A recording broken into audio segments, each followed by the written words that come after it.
Hello friends, நம்ம இன்றைக்கி எதை பற்றி பார்க்க போகிறோம். மல்லி வரப்போகிற எபிசோடில் என்ன இன்ட்ரெஸ்டிங்கான சுவாரஸ்யமான விஷயம் நடக்க போதாங்க பார்க்க போகிறோம். வாங்க வீடியோக்குள்ளே போயிடலாம். எப்படியாவது இந்த ரஞ்சிதாவுக்கு விஜய் கல்யாணம் பண்ணி வச்சிடறோம்.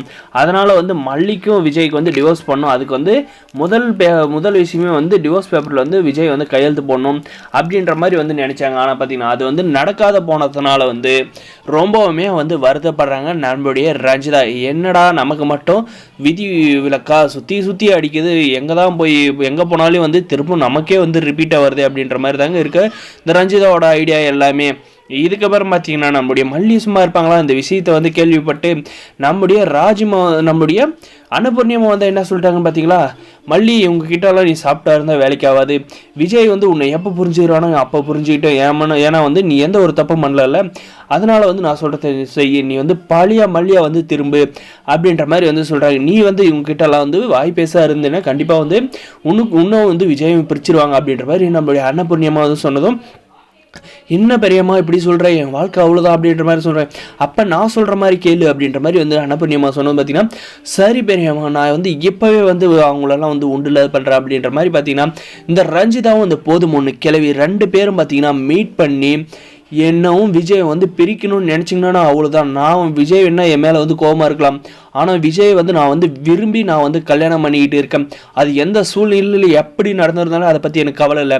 இதுக்கு மேலே அவரை விட்டு பிரியக்கூடாதுன்னு நான் நினைக்கிறேன். இதுக்கு ஏதாவது பிளான் பண்ணி என்னவும் விஜய் பிரிக்கணும்னு நினச்சிங்க, அப்படியே கழுத்தில் கத்தியை வச்சு இறக்கிடுவேன் அப்படின்ற மாதிரி மிரட்டுறாங்க. உடனே பார்த்தீங்கன்னா நம்முடைய ரஞ்சிதா கிளவியை முறைச்சி பார்க்குறாங்க. எதுக்கு இந்த ரஞ்சிதா நம்மளை முறைச்சி பார்க்குறா அப்படின்ற மாதிரி இந்த போதுமோனி கிளவி திருன்னு பார்க்குறாங்க. ஏன்னா நம்முடைய ரஞ்சிதாவோட ஐடியா மாஸ்டர் பிளான் எல்லாம் கொடுக்குறதே இந்த கிளவி தாங்க. அதெல்லாம் ஃபெயிலியர் ஆகுது இல்லை, அதனால தாங்க அந்த ரஞ்சிதா அவளை பார்த்து அப்படி முறைக்கிறா. இதுக்கப்புறம் பார்த்தீங்கன்னா நம்மளுடைய மல்லியோட ஆட்டம் ஆரம்பமாயிடுச்சு. இனிமேல் இந்த ராஜாவது மண்ணாங்கட்டியாவது எல்லாருமே அடித்து தூக்கி சாப்பிட்டு நம்மளுடைய மல்லியோட கெத்து என்னன்றதை காட்ட போகிறாங்க. இனிமேல் நம்மளுடைய வெண்பா கிட்ட யாராவது தப்பாக நடந்துக்குவாங்களா, அந்த மாதிரி நடந்துக்கிட்டால் நம்ம மல்லி சும்மா விடுவாங்களா ன்றதெல்லாம் வரப்போகிற எபிசோடில் நம்ம பார்த்து தெரிஞ்சுக்கலாங்க. மறக்காத நம்ம சேனலை சப்ஸ்கிரைப் பண்ணுங்கள். வரப்போகிற எபிசோடில் இப்படி தாங்க நடக்க போது. நம்முடைய மல்லியோட ஆட்டம் ஆரம்பமாகிடுச்சு. நம்முடைய அன்னபூரணி மாதிரியே இதுக்கு மேலே அங்கே இருக்கிறவங்கெல்லாம் துணியை காணும் துண்டை காணும் ஓட வேண்டியது தான் பாக்கியாக இருக்க போகுது.